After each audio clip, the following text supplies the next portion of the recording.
Students, welcome to Masterclass.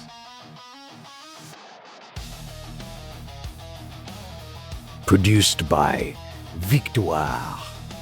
The Masters of Wrestling gives a special thanks to Mr. Jesse Hernandez.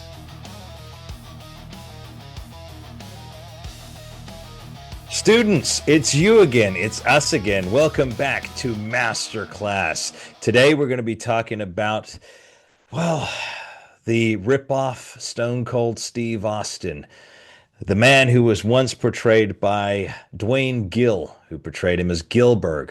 We're going to be talking about Goldberg and his recent disrespect to wrestling fans, and I believe it was in Canada, right? Bodacious Swab? Nope. Where was it? Well, not too far from where I am, actually. It was in New York. About a 7-hour drive, but it's a New York event that they do every November. Okay, so we're going to be covering a New York convention. I am one of your co-stars, the Master Emir. This is my co-star from Canada, the Bodacious Suave, Matthew Jacobs. Looking suave right there. Yeah, I'm just checking my hair there. I just got out of the shower after a big chest workout there. Ron Waterman inspired me there. I was bouncing 450 off my chest earlier. So. Yeah, I'm not surprised. You know, I'm going to go to the gym later and bench 6. How about that? Oh, but here we go. Easy. Here we go. Don't hurt your shoulder, eh, there, pal? I know they're already hurting. Trust me. But Matthew, before we take any further steps here, what do our viewers need to do? I think they need to punish that subscribe button. Mm-hmm. Hit the likes. Mm-hmm. Contact us. Tell us how you feel. Tell us if you like my hair, these glasses that make me look sophisticated. Reach out, communicate with us. We want to know about your day and feelings of the wrestling business. Are we off? Are we not knowledgeable? Do we not know what we're talking about?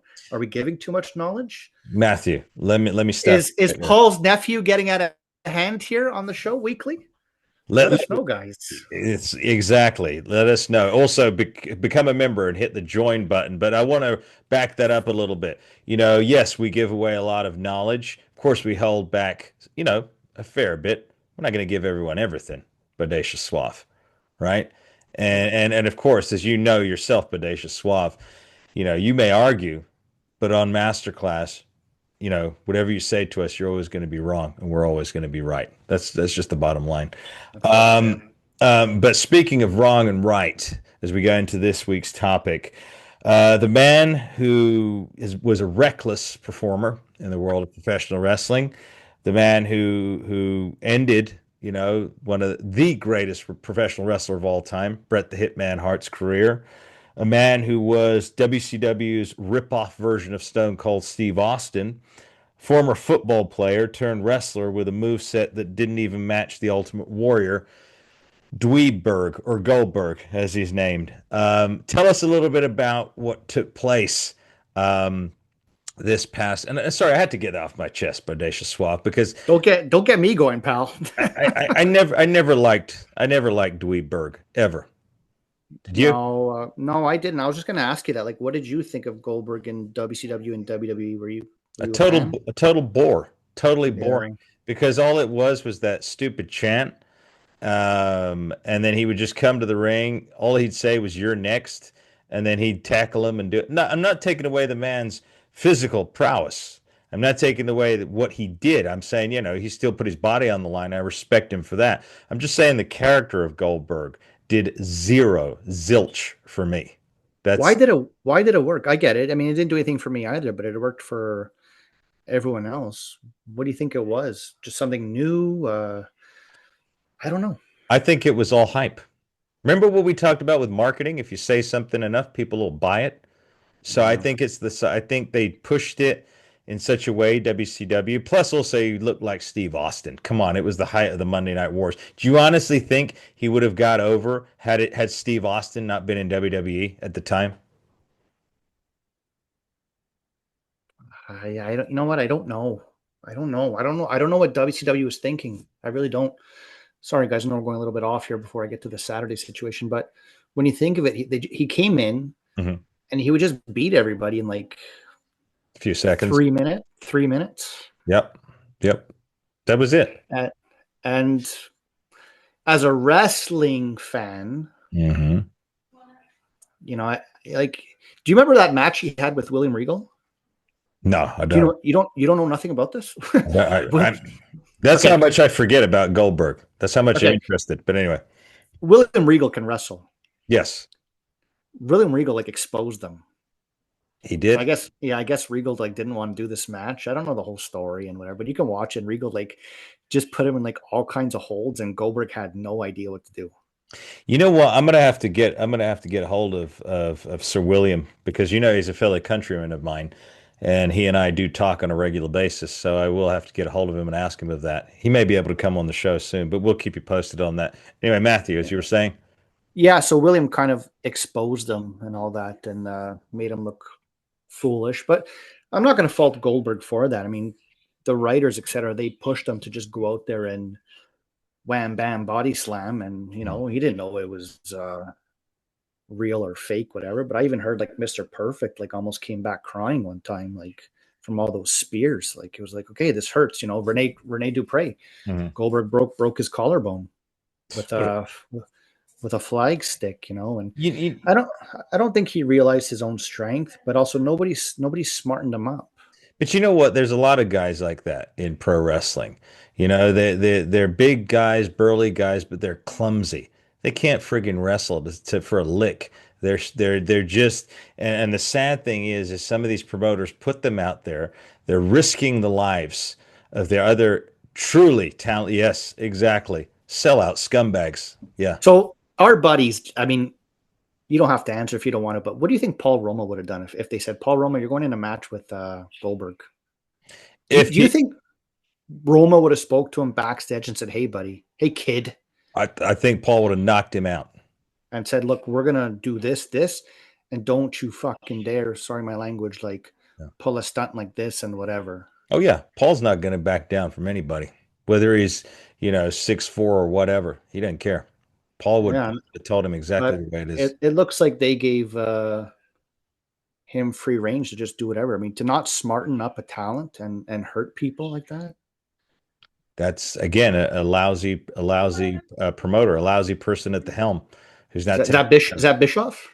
probably Easy if that point, if he really was running the show at that point, then and he's allowing talent to go and injure other talent at the expense of someone with a 15 minutes of fame. Because let's just put it, let's put this into perspective about William Goldberg. All right, if that's in fact his real name, Goldberg. I don't know. I don't even think that is. But anyway, the point I'm trying to make is this: old Billy Boy, right?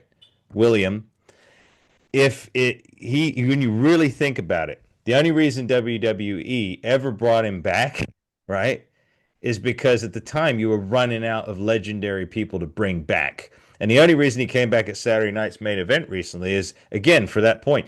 You can't bring back guys like Savage and Hogan and Warrior and Perfect. These guys are all past. So you're running thin on who you can bring back.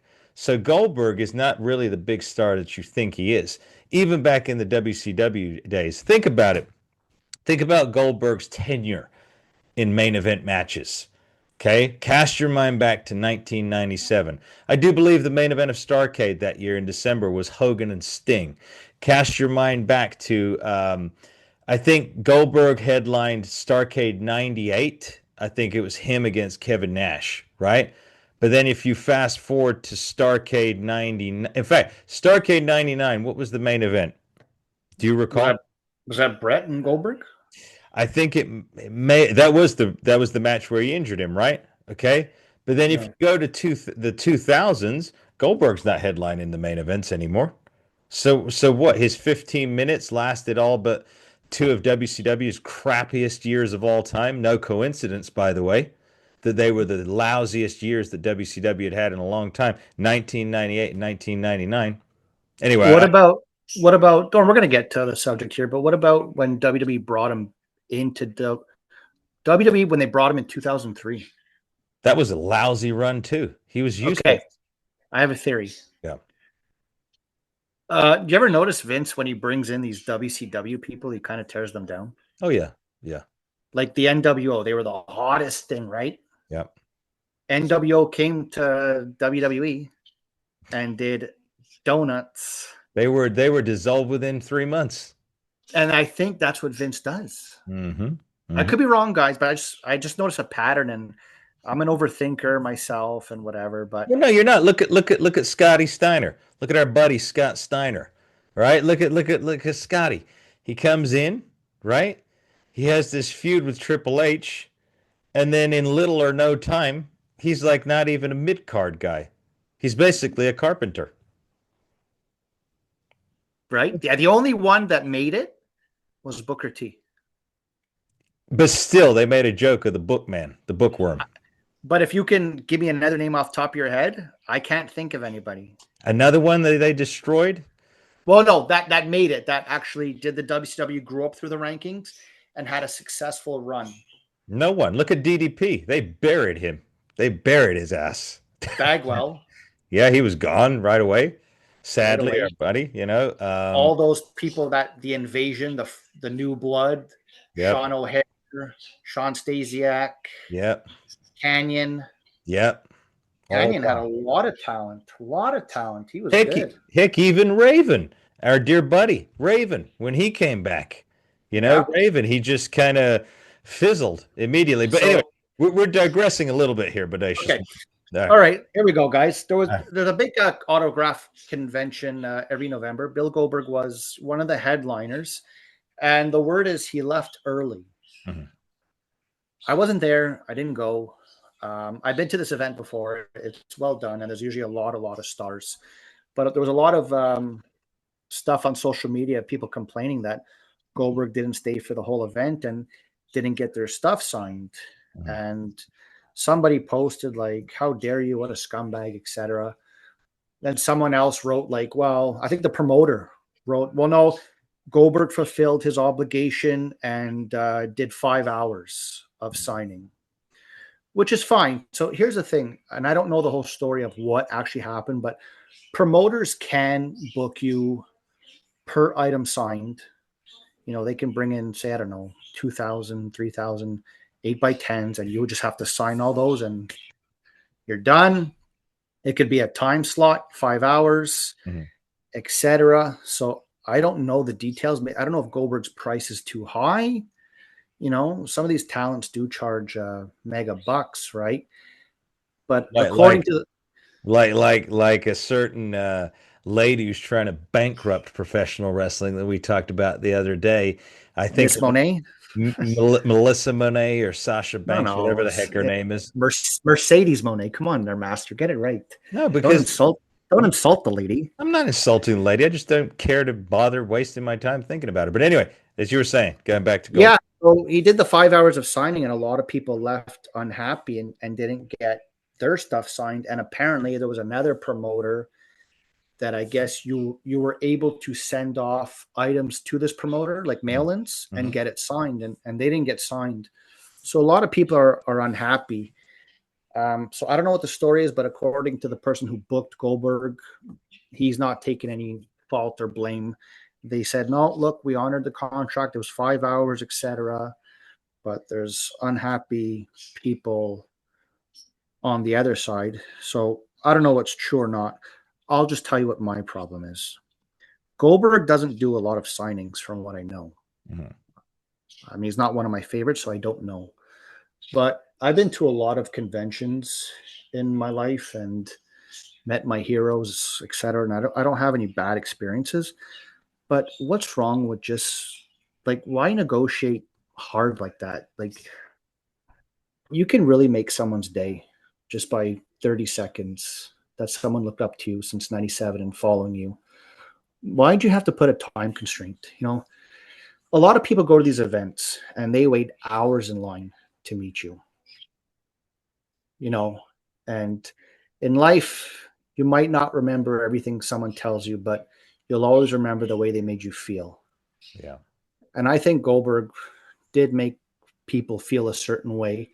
And I'm sure if he could have met somebody that's been dying to meet him and say, oh my God, Goldberg's doing an autograph signing. I'll drive the 6 hours. This is great. It's a once in a lifetime opportunity. and and it doesn't happen, you're kind of crushed, right? It's like, man, I put all this time and effort and I spent this money. I think it's kind of a selfish part on him to do that. I think, like, maybe I'm wrong, but like maybe lower your fee a little bit. If anything, like stop chasing the dollar. You're If you not think, wrong. You're not wrong, Matthew. okay, I'm trying to be nice here, and I don't know the guy at all, but I mean, if you claim to be this star, it's like you said, Amir, right? You're in the business now. Give back, right? And You have to. be a hero to a kid and whoever. Right, right. There's too many people that are in the business that are just in it for themselves. As you're saying that, Matthew, I thought about a question. I hear so many guys saying, "Oh, this is my dream. I love this business." Tell me why. WHY. Because at the end of the day, I see you there. I see a smile coming across your face there, Bodacious Suave. Because at the end of the day, most of them can't articulate why. They just say, I love the performance. Well, It's you love fame. the performance. Well, I'll tell you what, then that means you don't love the fans. Because if you don't love the fans, like our dear friend Bret Hart has often said, he cherished the fans, right? The hitman. Now you're doing it. If someone like you said, like Goldberg, he's got enough money to kick back the rest of his days and not even worry at all. It's not going to hurt him to hang around an extra 3 hours for free and just sign people's autographs. But he's one of those types that it's all about me, and this. And it's too bad we have a lot of that scum in professional wrestling, and we need to start cleaning out and getting rid of those jabronis. Yeah, I just don't like that. I've been around a lot of wrestlers, the Barbarian, the Warlord, Very Mick, Fo- generous, gracious individuals. Mick Foley, Mick, yeah, all Mick of them. Foley, Yeah. Bret Hart. Yep. They will sign for these four. Mhm. Matthew, you have frozen. Ladies and gentlemen, bear with us here while we work through these technical difficulties. Matthew, if you can hear me, you have frozen, but we are continuing. Can you back? Are you back? There you go. I see you moving. It slowed down a little bit there. Sorry about that, pal. That's the I guess when I go get angry here, the Lord upstairs, if someone doesn't like it, eh? I don't think it's But the Lord. Lord is for us. I think it's just I hope so. I hope so. But what I was just trying to say is that those four individuals, they will sign for every single person there, and even tell security when security's like, "Hey, do you want me to cut it off?" They're like, "No, no, it's okay." Like they paid their money, and guys, yes, call me a mark, whatever. But I love Bret Hart and all that. But I learned something from him that I wish other athletes would know, and especially wrestlers. Bret Hart never turned away a person. Right. And his thing is hold on to your fans as long as you can. Amen. Because they'll take you as far as you can go. Amen. And Matthew, as we bring this segment to a close, you mentioned there, you said, "Oh, you may call me a mark." Well, I got news for you. Anybody watching this, anybody who watches wrestling, anybody that is a wrestler, guess what? You are a mark. So get over yourselves. All right. Yeah, I always hear that, Matthew, and it's the most ridiculous. Who do you think the greatest marks are of all? The ones that are actually in the business, working it. Triple H and Shawn Michaels? Yeah. Yeah, and I know because Mark, my uncle, maybe Mark Calloway too. yeah, I believe so. I mean, I was texting my Uncle Paul the other day, and I just said, "Hey," I said, "Uncle Paul," I said, "it's going around that you're a mark," and he said, "Yeah, I'm the biggest mark of all." So, yeah, so Well, yeah, I got theory. Like I don't know why he came out last Monday on Raw, guys. To me that didn't make sense. Your ratings sucked the week before, and all of a sudden you're out on Raw. That tells me, and maybe I'm wrong, that the ratings sucked. Oh wait, they want to see me. Let me come out and come on, man. Give John Cena his moment. Well, we'll go into that. But for this segment, we're going to bring it to a close. We want to thank all of you students for tuning in, sharing a little bit of your time with us. Again, lay the smack down on that subscribe button, hit the join button, become a member, and we will see you next time on Masterclass. God bless. Fans, the time has come for you to flex your appreciation in style. The Masters of Wrestling delivers the most truthful pro wrestling content week in, week out. And now we want you to show your support wherever you go. Power and Glory, the podcast t-shirts. Order yours now. Styling, the podcast t-shirts. Order yours now. To order your t-shirt and for shipping information, use the email